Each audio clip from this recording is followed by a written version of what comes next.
कि बिहार विधानसभा की जो है चुनाव की बिगुल बज चुकी है। तमाम जो है पार्टी के नेताओं ने कमर कस ली है और अपने अपने नेताओं के लिए चुनावी मैदान में जो है उतर गए। हमारे साथ जो है मांझी मुसहर समाज के जो है एक नेता है और राजद का जो गमछा लिए हुए हैं। क्या नाम है सर आपका? मेरा नाम कैलाश सदा हुआ। कैलाश सदा जी, आपके जो है सदा जी मांझी जी जो है जीतनराम मांझी, उधर जो है नीतीश जी और जो है मोदी जी को जो है 56 इंची से 64 इंची करने में लगे हुए। आप इधर राजद का झंडा ढो रहे हैं। जो अस्तित्व को समझता है और लालू यादव को जो पहचानता है वो लालू यादव छोड़ के कहीं नहीं जा सकता है, क्योंकि सामाजिक न्याय का एकमात्र योद्धा अगर बिहार की धरती पर कोई है तो वह है लालू यादव। लालू यादव को हमने बड़ी करीबी से पढ़ा है, इसलिए लालू यादव को हम नहीं छोड़ रहे हैं। आपके जीतनराम मांझी जो आपके समाज के नेता हैं, आपके जाति हैं, और वो तो मोदी जी के जो है पिछलगवा नेता बने हुए हैं, उनकी झंडा ढो रहे हैं। देखिए, माँ बाप मान लिए हैं आपके मांझी जी। तो अरे मांझी जी का जो है ना संतुलन बिगड़ा हुआ है। मांझी जी दलित का नेता नहीं है, वो अपने परिवार का नेता है। वो अपने परिवार के अलावा किसी के बारे में नहीं सोचता है। और आज के डेट में हम जान लीजिए कि जिस समय वो महागठबंधन के साथ आए थे, जब कोई पूछने वाला नहीं था, तो संतोष मांझी को सदन में भेजने का काम लालू यादव किए थे। और उस समय हमने वार्ता किया था कि आप जो महागठबंधन के साथ में हैं तो आप अपने सीट के लिए भी आइए और लालू जी से कहिए कि हमारा भी पहचान बने और जगह जगह हमारा भी उम्मीदवार हो। संतोष मांझी को सदन पहुंचाने वाले को, अमृत देने वाले का नाम है लालू यादव। लालू यादव को एक कम अथी से नहीं आकिए। लालू यादव कहा गया है कि शूद्रों का अगर भगवान है बिहार के धरती पर तो वो लालू यादव है। मेरे हिसाब से आपके समाज के और आपके जाति के भगवान जीतनराम मांझी हैं।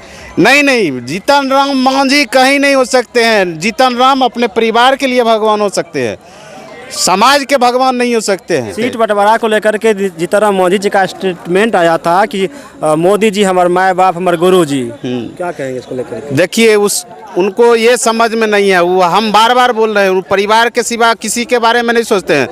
मोदी जी माँ बाप नहीं हो सकते हैं। अंबेडकर जी भारत का संविधान लागू बनाए, 1950 में लागू हुआ, और बिहार के धरती पर अगर कोई लागू किए हैं तो वो है लालू यादव। अंबेडकर के बाद हम लालू को ही दूसरा अंबेडकर मानते हैं, लालू जी को ही दूसरा अंबेडकर मानते हैं, और यही बिहार की सच्चाई है। इस बार जो है 6 नवंबर को वोट होनी है और जीतनराम मांझी इस बार भी जो है एनडीए तरफ है। नीतीश जो मोदी जी को झंडा ढो रहे हैं।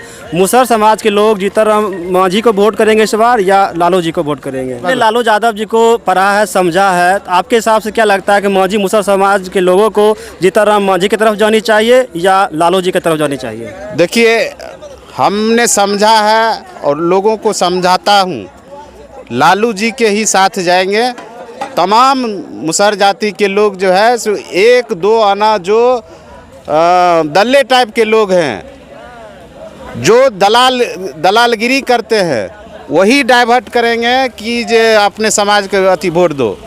अन्यथा जो समझने वाले बूझने वाले लोग हैं, अगर उनको अपने अधिकार, बाबा साहब के संविधान के बारे में अगर पता होगा, उसके बाद दूसरा अंबेडकर लालू जी ही है। क्या कहेंगे अपने समाज के लिए, मुसहर मांझी समाज के लिए आप क्या संदेश देना चाहेंगे? हम मुसहर मांझी समाज के लिए यही संदेश देना चाहते हैं कि जो भी हमारे सामाजिक लड़ाई में हमको ऊंचा उठाने में जो हर कतरे को, मैंने खून को जो है पानी की तरह बहाया है, वैसे शख्स को हमको मदद करना है। और वैसे शख्स हैं लालू यादव। जब लालू यादव सरकार में आए थे तो हम बहुत से अपर कास्ट के लोगों से मुंह से सुनते थे कि रे सुधरावा राज चले लो। तब उस समय हमको छाती चौड़ा हो जाता था। उस समय हम पढ़ाई करते थे जिस समय लालू जी मुख्यमंत्री बने थे, और उस समय हमको लग रहा था कि वास्तविक में अगर बिहार का मुख्यमंत्री बना है तो उसको आँख में इतना माने कीड़ा की तरह खटक रहा है, जो उसको बहुत दर्द हो रहा है। और उस दर्द को भुनाने के लिए चंद तरह का जो है आरोप लगा के लालू जी को फंसाने का काम किए। गरीब का बेटा को फंसाने के लिए कितना षड्यंत्र रचा जाता है और उनको फंसा के जेल में अभी तक बेचारे जो है सो मरणासन में हैं, लेकिन फिर भी सामंतियों के आगे उन्होंने झुकने का प्रयास नहीं किया है।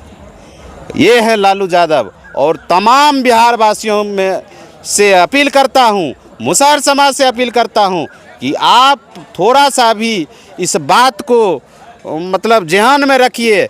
आपका दूसरा अम्बेडकर लालू यादव ही है, दूसरा कोई नहीं है। आपको प्रलोभन पे प्रलोभन देगा। आज के डेट में एक जान लीजिए 10,000 रुपया महिलाओं के खाता में दे दिया है। हमारे समाज के महिला ये कहती है कि जो 10,000 दिया है उसी को देंगे, तो उनको कहते हैं कि ये प्रलोभन में मत रहिए, आपका बच्चा का भविष्य खतरे में है, ये आप नहीं समझ रहे हैं। तो आने वाले दिन में संविधान खतरा में है, इसको भी अंदाजा कर लीजिए। संविधान जिस दिन चला जाएगा आप भेड़ बकरियों की तरह से जिंदगी जीने पर मजबूर हो जाइएगा।